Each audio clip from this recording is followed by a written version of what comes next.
Ang kwento ni Tomby. Ang kwentong ito ay hango sa totoong buhay. Mula ito sa isa nating tagapakinig. Karanasan ito ni Kulas.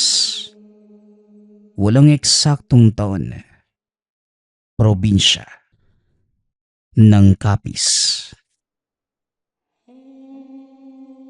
Galing sa mahirap na pamilya si Kulas, na katulad ng karamihang magsaka sa lugar ng Capiz. Araw-araw na kumakayod sa sakahan. Bawang ang kanilang pananim, nakakarampot lamang din ang kinikita. Minsan nalulugi pa, lalo na't kapag apektado sa masamang panahon. Ngunit hindi naman ito makatulong. Sa kadahilan ng madaling mapagod ang katawan at kagad nagkakasakit. Magagaan na trabaho lamang ang binibigay ng ama sa kanya. Tagabantay tuwing hapon dahil may mga pasaway na nagrarambulan sa mismong taniman, mga kapitbahay na basagulero. Sa paglipas ng panahon, nagbago ang kanyang buhay ng aksidenteng natagpuan ang isang natatanging bawang. Kakaiba ito kumpara sa karamihan. Matingkad ang kulay, matigas dahil naging bato. Kinuha niya gawa ng kuryosidad at gabi-gabing tinitignan. Iniisip kung ano yon hanggang sa nahumaling. Araw-araw nang dinadala. Nang tumagal, nararamdaman na lamang na may nagbabago sa sarili. Ang dating mahinang katawan, lumalakas. Ganadong-ganado sa lahat ng oras. Walang kapaguran. Hindi na dinadapuan ng sakit kahit ang nakasanayang paulit-ulit na lagnat. Kinakabahan ng binata. Hindi na iintindihan ang mga nangyayari. Hanggang sa dumating ang puntong pati ibang nilalang kayang maramdaman, lalo na ang mga aswang na minsanang napapasadya sa lugar. Tumagal ng tumagal. Dahan-dahan itong naunawaan magmula nang mapadayo sa bahay ng isang antingero sa karatig bayan na pareho niyang may tangan. Ito ang nagturo kung paano ang wastong gamit at iba pang pamamaraan. Inanyayahan siya nitong sumama sa panunugis isang beses. Namangha sa taglay na tangan at pagkabalik ng tahanan, nagpasyang pangatawanan at gawing tungkulin ang pagtaboy sa masasamang nilalang na mararamdaman. O Kulas anak, halika muna rito at may pupuntahan ako sa kabilang bahay. Sasadyain ko lang si paring Oke kung tutuloy ba yung sabong sa piyesta. Sa Sabado na yun Ikaw na muna ang magbantay sa taniman. Kapag magrarambulan na yung mga siraulo, huwag kang matakot na mambato. Sa ulo mo tirahin, baka sakaling matauhan. Basta, ganun pa rin ha. Titingin ka lang sa mga pananim. Bawal kang gumawa ng kung ano. Lalakad na ako. Wika ni Tatay Kunor. Walang reklamong sumunod si Kulas sa utos ng ama. Sa katunayan, nais na nitong aminin na kaya nang gumawa ng mabigat na bagay. Ngunit sa takot na baka kung anong sabihin, sinarili na lamang muna. Umaasa na balang araw magkaroon ng lakas ng loob para maipagtapat. Kagaya ng nakasanayan, nagbitbit ito ng upuan at nagpunta sa gitna ng taniman. Doon naupo habang patingin-tingin sa paligid. Dala-dala rin ang tirador at supot ng bato, panlaban at pangtaboy sa mga pasaway. Tao man o hayop, katulad ng aso. Payapa ang mga sumunod na sandali. Hanggang sa unti-unti nang nadinig ang rambulan ng mga kabataan. Nauso ang basag ulo sa mga ito. Wagas din kung manggulo. Hindi sinasanto ang kung sino kahit sitahin pa ng mga tanod. Lumalaban kahit magkanda dugo-dugo na ang katawan sa pisikalan. Hindi sila titigil. Nang dumating sa taniman ang gulo, dali-dali itong tumayo at nagsimulang manita. Ngunit balewala lamang dahil ayaw pakinggan. Isa-isang naapakan ang mga pananim hanggang sa malaking bahagi na ang nawasak. Dahil hindi na madala sa sita at pambabato. Nang masagad ang pasensya ni Kulas, lumapit ito at pinaghagis. Gulat silang lahat na nakatingin dahil pasimpleng dinampot ang bawat isa sabay balibag na parang maliliit na bato. Ano? Ang lawak ng patag doon sa unahan. May bundok at gubat na pwede niyong maging labanan. Pero pinipili talaga rito sa sakahan. Ang kakapal ng mukha niyo. Umalis na kayo. At wag na wag kayong babalik dito. Isa. Dalawa. Dahil sa galit na ipinakita ni Kulas, nataranta ang mga kabataan at tumakbo. Bumuntong hininga na lamang ang binata upang pakalmahin ang sarili. Kagad ding napalingon upang malaman kung may ibang nakakita sa kanya maliban sa mga bata. Inasikaso pagkatapos ang mga pananim na natumba. Ginawa ng paraan para mapakinabangan pa. Ilang sandali ang lumipas, dumating ang ama. Dali-daling lumapit at pinagsabihan ang binata. Anak, ano ba yan? Ang sabi ko wag ka nang mangialam. Magbantay ka lang. Ako na riyan. Maupo ka lamang doon. Wika ni Tatay Kunor. Biglang kinabahan ng binata sa ideya na baka alam na nito ang nangyari kanina, lalo na ang ginawa. Tay, nagkarambulan po kasi ulit. Nawasak po yung mga pananim eh. Sinubukan kong ayusin para mapakinabangan pa. Kanina po kasi mas lumala sila eh. Dumarami yung kabataang kasali. Taga-ibang lugar yata, Tay. Wika ni Kulas. Taga-kabilang barangay ang iilan. May kasamang mga taga-Karatig Bayan. Ito talagang mga kabataan ngayon eh. Walang ibang inatupag kundi pakikipagbasag ulo. Nagmamadali ako sa pag-uwi para maabutan. Wala na pala. Papaluin ko sana sila isa-isa eh. Ikaw ba na? Nasaktan ka nila? Tugon ni Tatay Kunor. Hindi naman po. Siya nga po pala, Tay. Kakarating mo lang ba o kanina pa? Baka kasi nakita mo yung nangyari kanina. Kakasabi ko lang na wala akong naabutan. Nabibingi ka na yata eh. Basta sa susunod, huwag mo nang galawin yung mga pananim na nasira sa rambulan. Bibilangin natin ang nawasak na puno para pagbayarin ng mga yun. Kung hindi natin sila madadaan sa sita, dadaanin natin sila sa paniningil. Sa mga magulang tayo dumiretso para sigurado. Wika ni Tatay Kunor. Nakahinga ng maluwag si Kulas nang malaman ang sagot nito. Sa paglubog ng araw, umuwi na rin ang mag-ama para makapaghapunan. Sa kalagitnaan ng kainan, isiningit ni Tatay Kunor ang isang usapin. Anak, ipagpaliban mo muna pala ang pagpunta sa kabilang bayan. Alam kong nag-imbita ang tiyahin mo sa karawan niya. Pero mas mainam na dito ka na lang sa bahay. Delikado roon eh.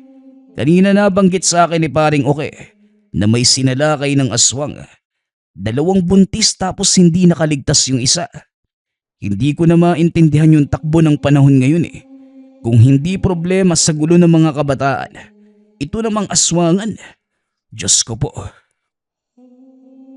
Wika ni Tatay Kunor. Bahagyang nalungkot si Kulas dahil nagkasundo sila ng kakilalang albularyo na magkita para magkumustahan. Kapitbahay lamang ito ng tiyahin. Sasama rin sana ito sa panunugis. Ngunit dahil sa sinabi ng ama, nagdadalawang isip. Hindi niya ugaling sumuway, lalo na kapag sinabing bawal ang paglabas. Atay, bakit po pala may aswang? San ba galing yung mga nilalang na yan? At bakit kumakain ng laman ng tao sa kadugo? Buhay talaga ang sadya nila? Tanong ni Kulas. Naku, malay ko sa mga halimaw na yan. Noong nagkamuwang ako, nariyan na yan eh. Ayos lang sana kung hanggang pananakot lang yung gagawin. Buhay talaga ang tinitira. May mga tao na nag-aaral kung paano sila puksain. Tinatawag silang manunugis kung hindi mo pa alam. Ang iba, may mga anting-anting o mutya. Antingero. Bagay na nagsisilbing proteksyon para malabanan yung mga ito at makasabay sa kanilang kabangisan. At sana umabot sa kaalaman nila para matulungan ang mga tao. Pagpapaliwanag ni Tatay Kunor. Paano kung magkaroon ako ng mutsatay? Ipagpalagay lang natin, papayagan mo ba akong lumabas para manugis? Wika ni Kulas. Natigilan ang ama at napatitig sa kanya. Hindi ito nakapagsalita. Ilang sandali pa bago nakaisip ng sasabihin. Matyaga naman itong naghintay upang malaman ang kasagutan.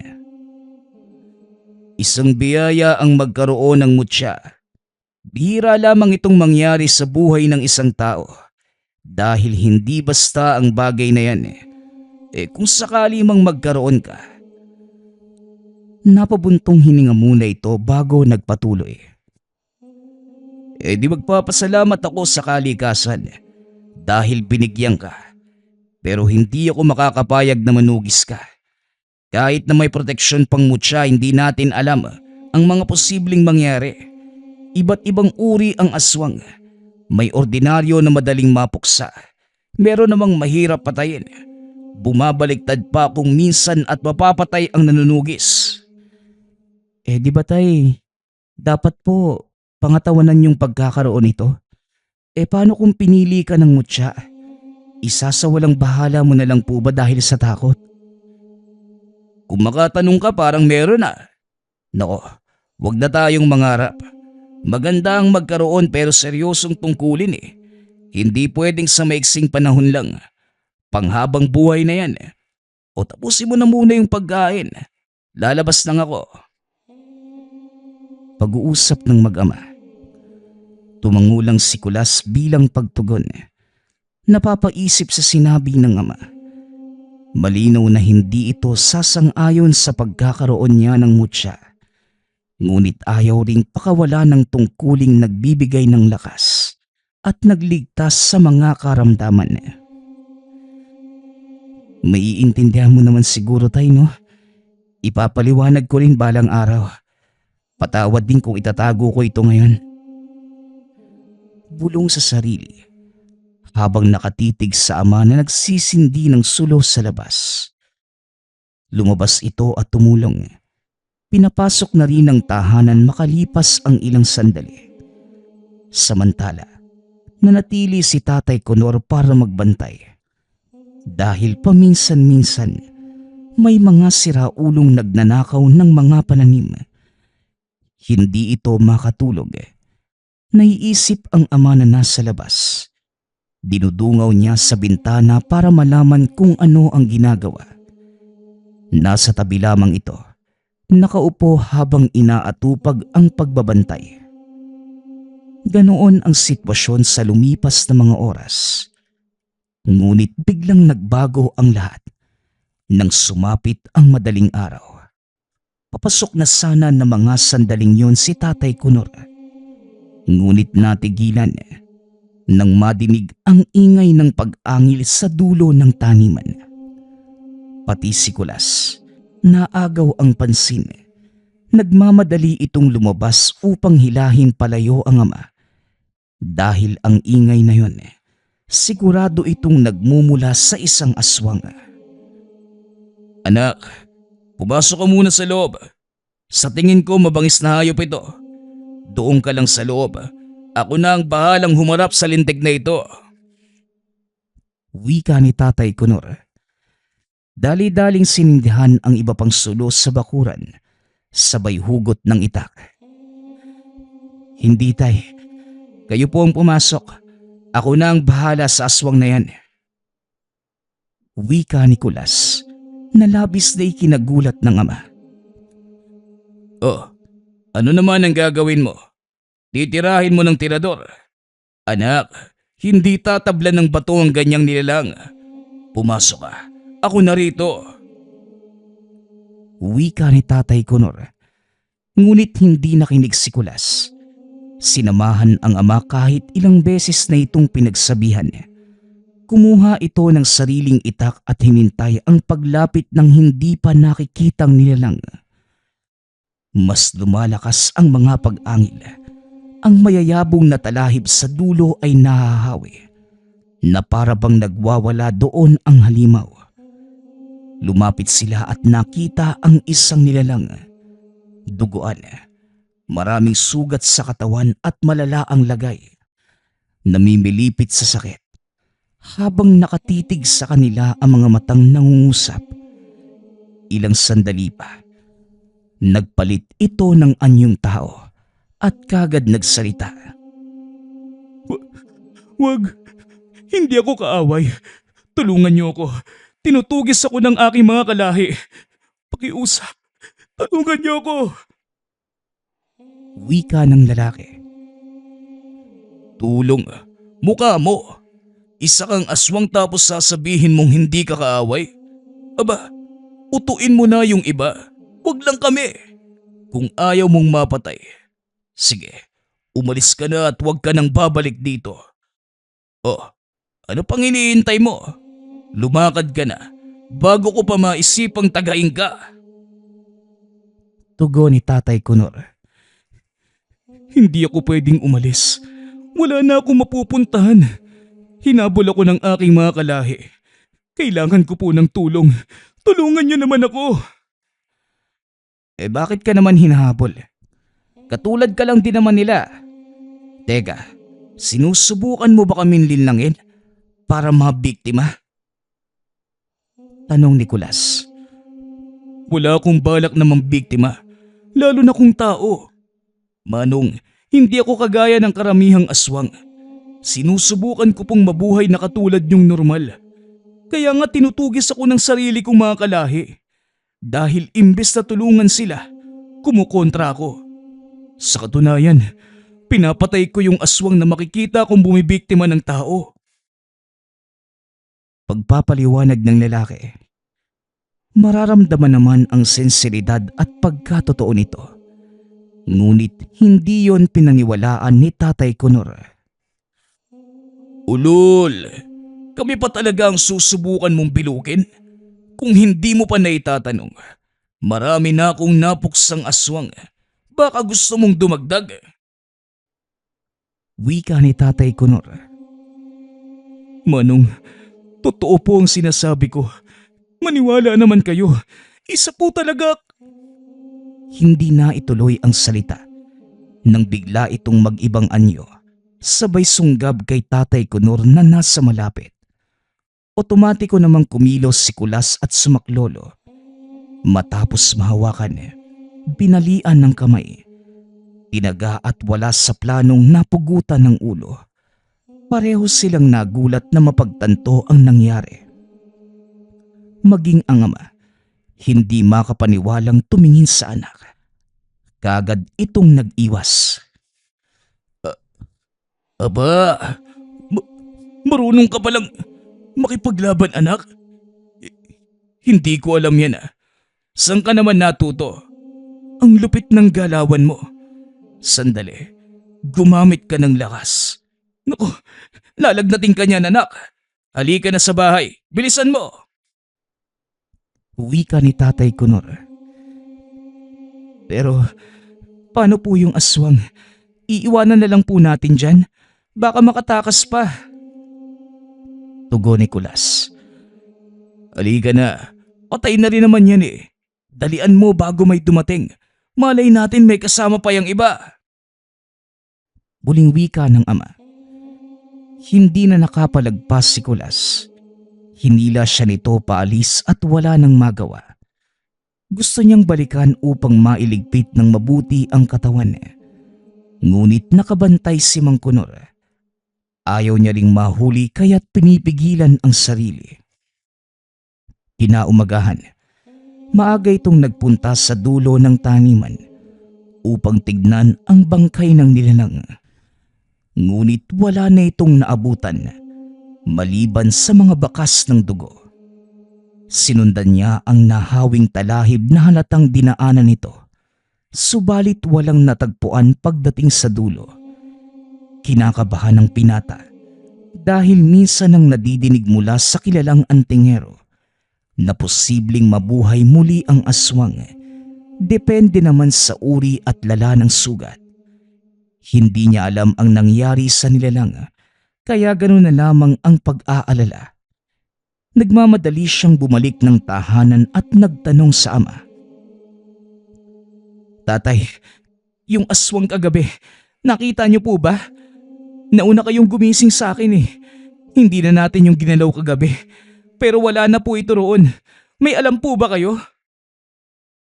Nagmamadaling tanong ni Kulas. Maaga akong nagising pero hindi pa ako pumupunta doon eh. Bakit? Nawala ba? Paano naman makakaalis yun? Patay na, di ba? Pinugutan mo na ng ulo. Tugon ni Tatay Kunor. "Yun na nga po, tay. Tinignan ko pero wala na. Akala ko may alam kayo. Posible po bang nabuhay yun muli? Nangyayari naman po yung ganun, hindi ba?" Wala akong ideya sa ganyan, anak. Isa lang naman akong hamak na tagasaka ng bawang eh. Pero paano mo nasabi na mabubuhay muli yun? Pinutol mo na nga yung ulo. Tinaga mo pa ng paulit-ulit. Nadinig ko lang sa matatanda noong nagpunta ako kina tiya. Marami doong mga tao na maalam sa ganitong bagay. Napapag-usapan nila yung aswang. Nakinig lang ako. Kung ganun, lagot na. Paano nga kung nabuhay yun? Paniguradong nagpapagaling. Tapos darating ang araw na babalikan tayo. Ito na nga bang sinasabi ko eh. Sana pala hindi na ako nagmagaling. Kung pumasok na lang ako ng bahay kagabi, di hindi umabot sa ganito. Minsan talaga ang sarap kutungan ng sarili ko no? Pati tuloy ikaw madadamay. Tatay, wag po kayong mag-alala. Kung sakaling magkatotoo ang sinabi nyo, sagot ko po ito. Ako ang bahalang pumuksa sa aswang na yan. Kahit ilan pa sila sa harapan ko. Pag-uusap ng mag-ama. Hindi makapaniwalang napatitig ang ama sa kanya. Nahampas pa ito. Aba, kung makasabi parang may kapangyarihan na. Hoy Kulas, ang aswang hindi yan basta-basta. Nakita mo naman yung nangyari kagabi. Mabuti nga nakialam ang Diyos at sinaniban ka ng anghel. Ayun, ligtas tayo. Wika ni Tatay Kunor. Natawa naman si Kulas sa sinabi ng ama. Hindi na lamang dinugtungan pa ang usapan. Nang mga sumunod na sandali, naging abala ito sa gawaing bahay. Habang si Tatay Kunor naman nasa taniman, pinuputol ang mga talahib na may bakas ng aswang, maging ang mga yapak sa lupa. Tinabunan upang walang magduda. Umiiwas lamang ito sa posibleng isipin ng mga kabaryo. Mahirap magpaliwanag sa mga taong hindi marunong makinig at mga ugaling mas pipiliin ang sariling paniniwala. Isa pa, wala na ang nilalang sa lugar. Pagkatapos, inasikaso ang pagbilang sa mga pananim na nasira noong nagkarambulan. Magkasama silang nagpunta sa kabilang bayan upang puntahan ang mga batang sangkot. May dalawang nakilala si Tatay Kunor dahil suki niya ng bawang ang mga magulang. Habang inaayos ng ama ang problema, minabuti ni Kulas na maglakad-lakad sa paligid. Naghahanap na mapaglilibangan upang hindi maburyo kahihintay. Sa pagbaybay ng daan, nagkasalubong sila ng kakilala niyang antingero. Mang Berto, kumusta po? Ako po ito si Kulas. Mabuti naman po nagkasalubong tayo. May gusto kong itanong tungkol sa aswang Wika ni Kulas. Biglang naging seryoso ang titig ng antingero. Lumapit sa kanya at nagtanong rin. Hindi mo man sabihin sa akin, naaamoy ko ang nangyari. Sinalakay ka ng aswang, tama ba? Sariwa pa ang amoy. Nakakasulasok ang kumapit sa'yo. Wika ng kakilalang antingero na tawagin na lang natin sa pangalang Berto. Hindi pa po kasi ako nakakaligo. Sa pagmamadali at maraming iniisip, nakalimutan ko yung personal na gawain. Pero talaga po bang naaamoy pa ninyo yung samyu ng aswang sa akin? Ilang oras na po yung lumipas. Kagabi pa kami nagkasagupa. Tugon ni Kulas. Malakas ang kapit ng amoy, lalo na kapag nahawakan mo. Magsabi ka, ano bang nangyari?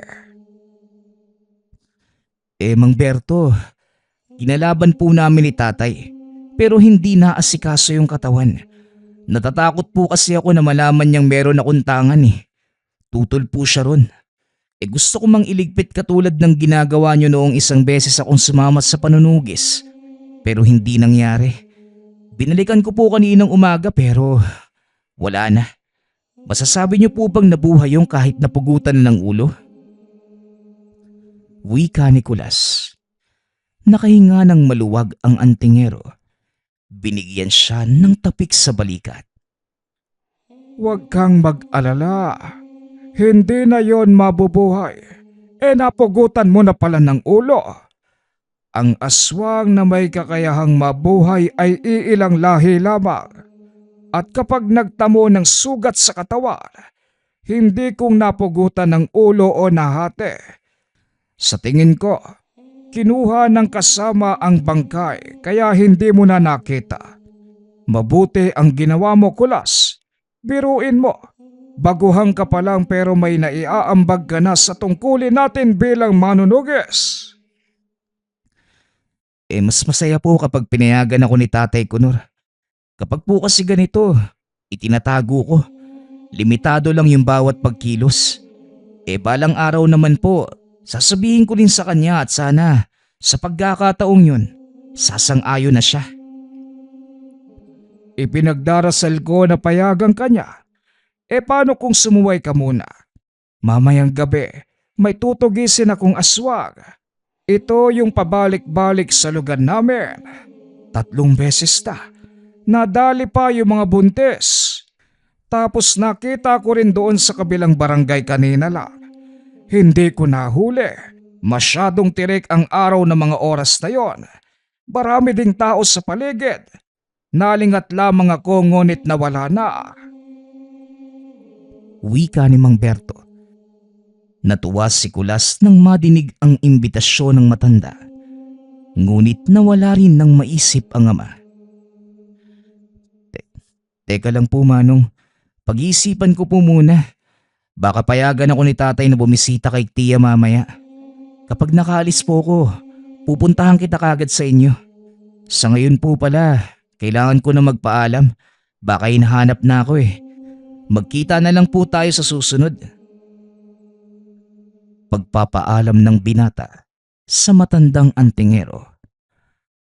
Habang pauwi, walang ibang nasa isip si Kulas kung hindi ang sinabi nito at ang planong pagtakas mamayang gabi. Gustong-gusto niyang maging katulad ng antingero at pangatawanan ang pagkakaroon ng mutya.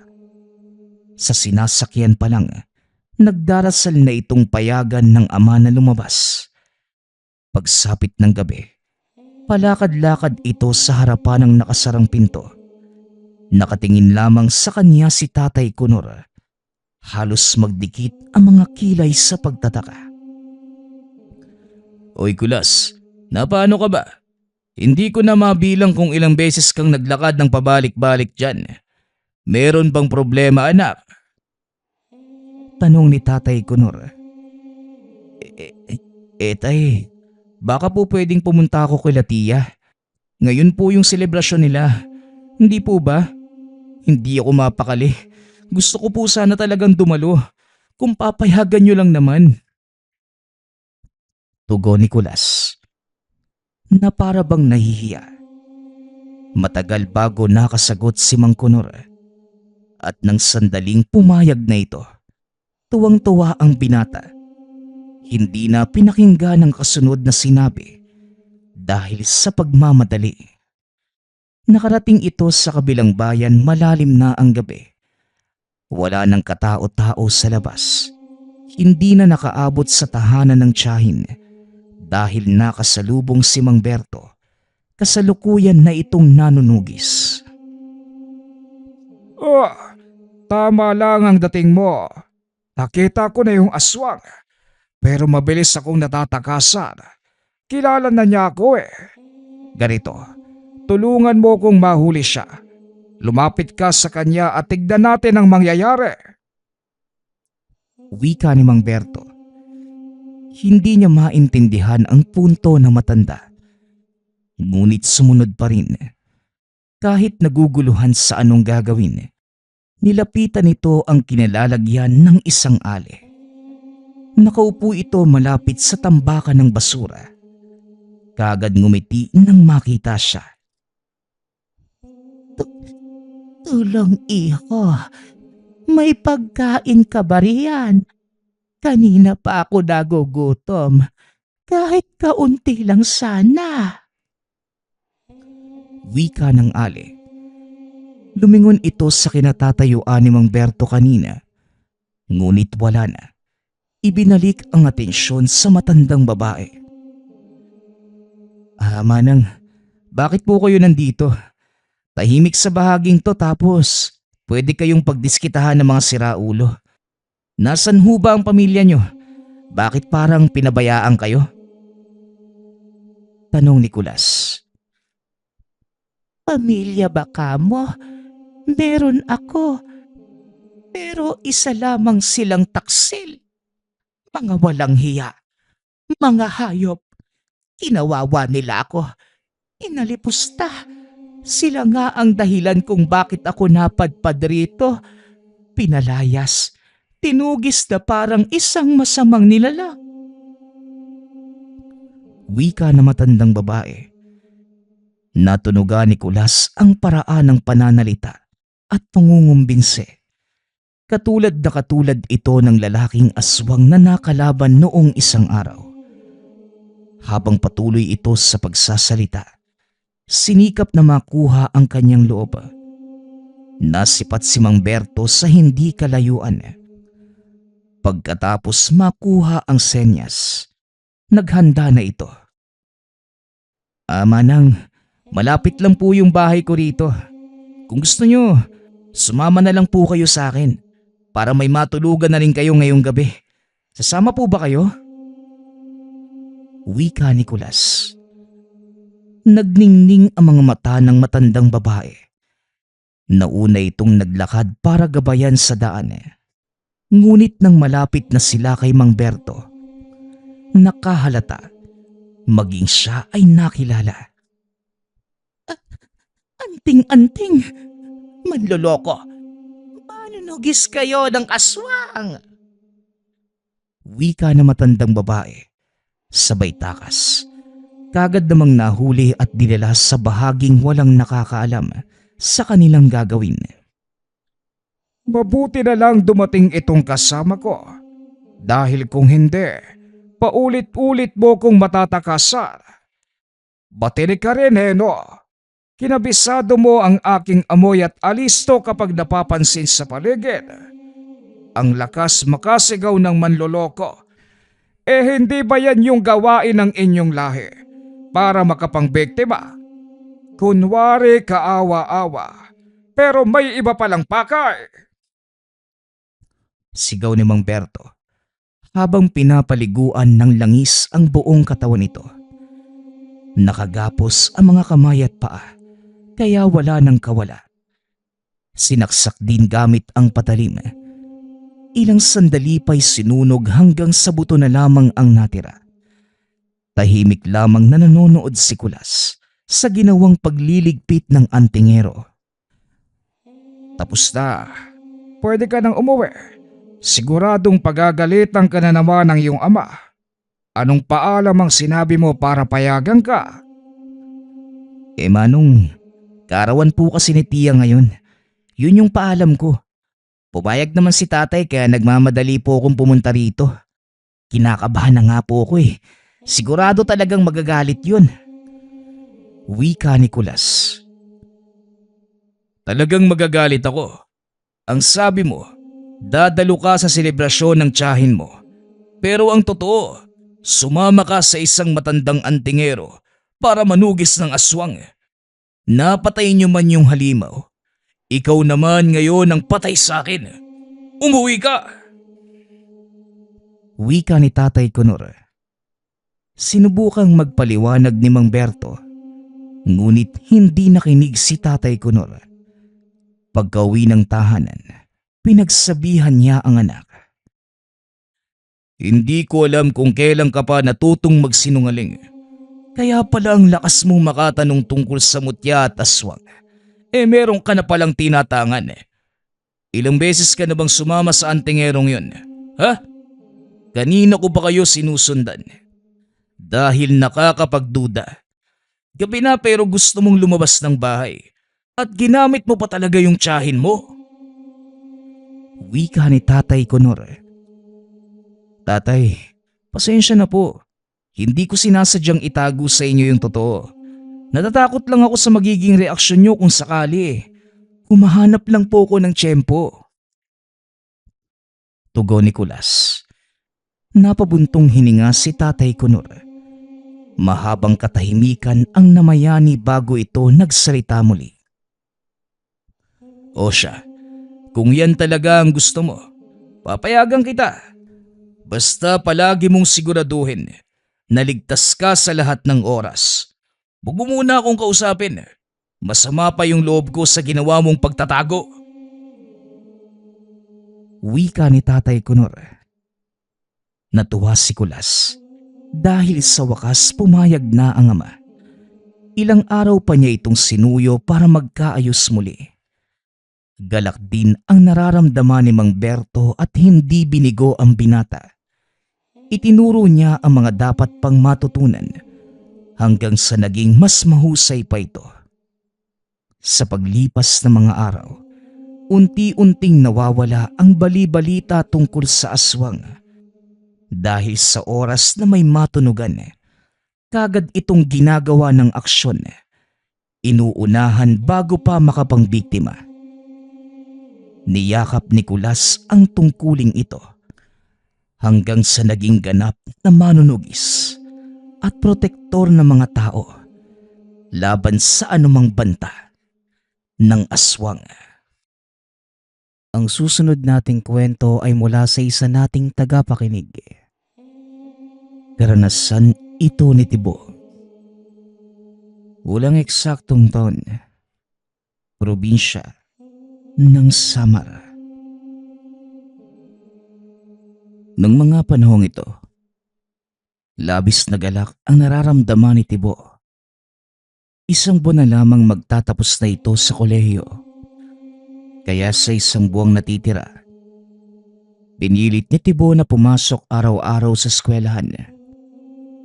Kilala ito ng mga kamag-aral bilang pala absent dahil sa madalas nitong pagliban sa klase. Hindi dahil sa bulakbol ang binata, kundi nagkukulong ito sa loob ng kwarto dahil sa takot sa mga tao. 6:00 ng umaga, palabas pa lamang sana ng pinto at papasok ng eskwelahan nang madinig niyang humahagulgol ang ina. Kaagad namang natanong ni Tibo kung ano ang nangyari. Ang tiyo Mario mo, patay na.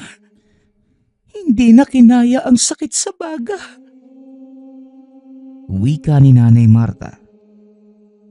Dahil dito, nakaramdam din ng lungkot ang binata. Si Tiyo Mario ang nagsilbing tagapanglaga niya ng mga panahon na nangingibang bansa pa ang ina.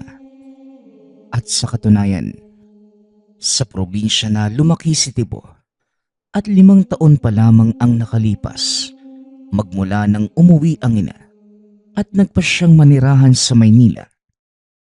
Kaya naman dali-dali itong sinamahan ng ina sa eskwelahan para ipagpaalam ang pagliban sa klase. Gawa ng pupunta sila ng probinsya para makilamay sa kanilang kamag-anak. Kinabukasan, maagang umalis ang mag-ina dahil 14 na oras pa ang kanilang magiging biyahe papunta sa Bicol. Pagkababa naman nila, mag-aantay pa sila ng oras ng sasakyan papunta sa mismong bahay ng tiyuhin. Nang makarating ang mag-ina sa bahay ng yumao, sobrang lungkot ng kapaligiran. Matapos yun, umuwi muna ang mag-ina sa kanilang tinitirhan bago pumunta sa Maynila. Halos 5 bahay lamang naman ang pagitan mula sa bahay ng kapatid. Pagkabukas ni Tibo ng pinto, naabutan niya ang ama. Hinahasa ang kinakalawang nitong itak. Nagmano namang kagad siya rito. Mamaya, pupunta ako sa Maisan. Gusto mo bang sumama, anak? Wika ng ama. Kagad namang sumang-ayon si Tibo dahil matagal na itong hindi nakakapunta roon.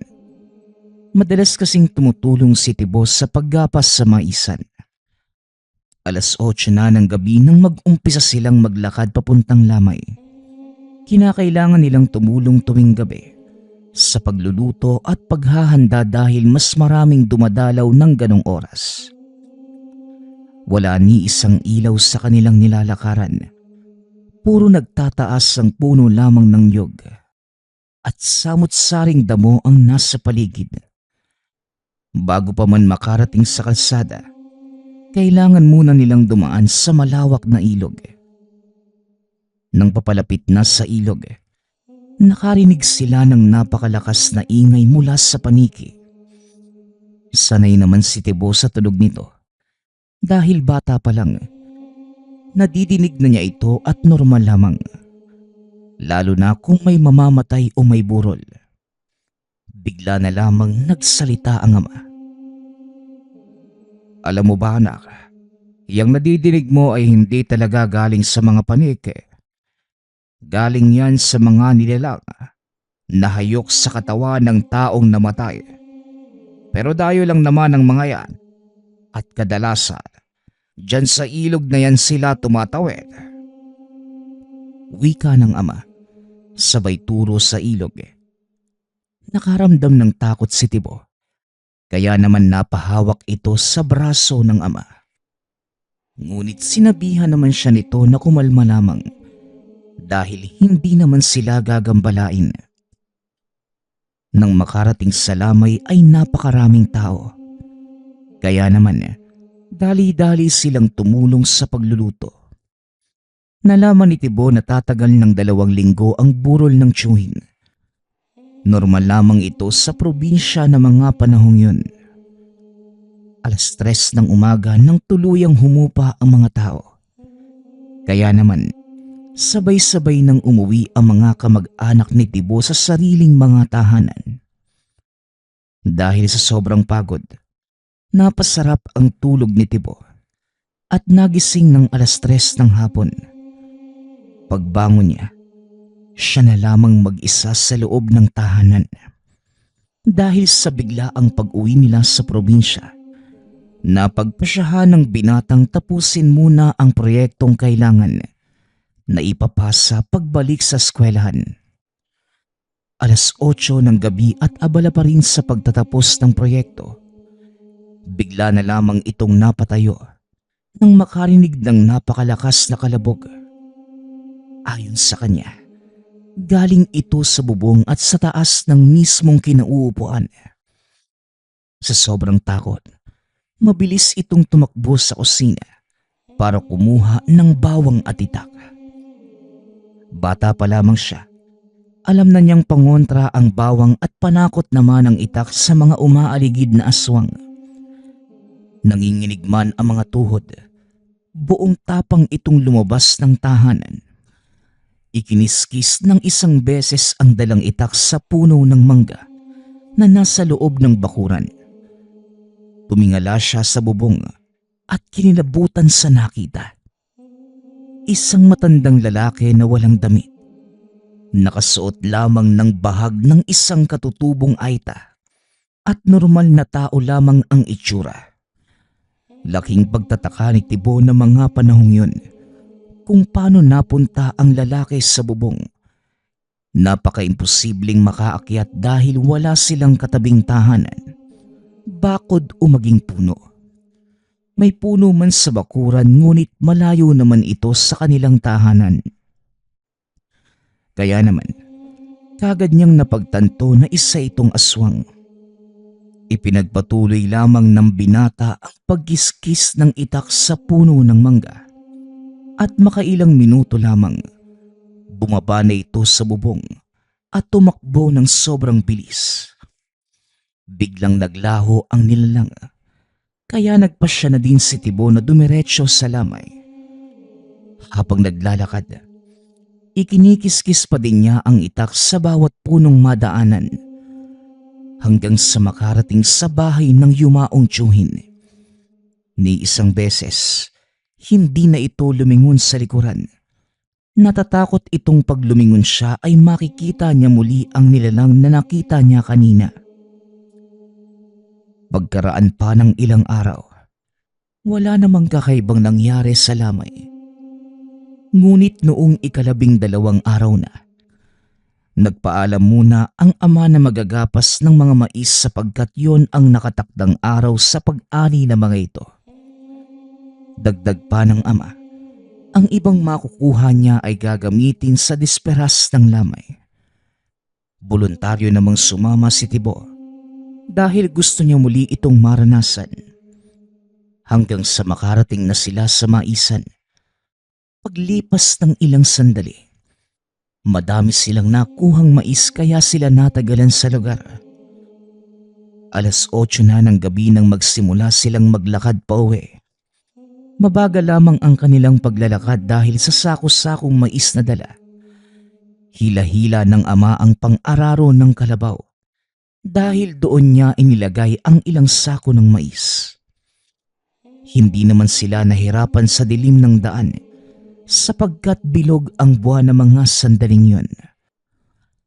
Habang binabagtas ang daan na may napakaraming puno ng nyog, napatigil sa paglalakad si Tibo dahil sa bagat na nakita. Isang uri ng aswang na nagpapanggap bilang isang napakalaking hayop o kaya naman domestikong aso. Sinabihan naman ito ng ama na magpatuloy lamang sapagkat maraming bagat doon. Ngunit hindi naman nanggagambala, maliban na lamang kung masasaktan. Kinaumagahan, bisperas ng lamay kaya abalang-abala ang lahat. Nang gabing yun, nakatoka si Tibo sa pagkuha ng mga dahon ng bayabas para gamiting kinabukasan. Dahil pagkatapos ng libing, kinakailangan nilang magpagpag at maghugas ng kamay gamit ang pinakuloang bayabas. Matapos makolekta ang mga dahon, dinala niya na ito sa kusina. Habang hinuhugasan, may napansin siya na lalaking dumaan. May dalang itim na sako, ngunit hindi naman niya ito pinansin dahil sa pag-aakalang tutulong lamang din ito sa pagluluto.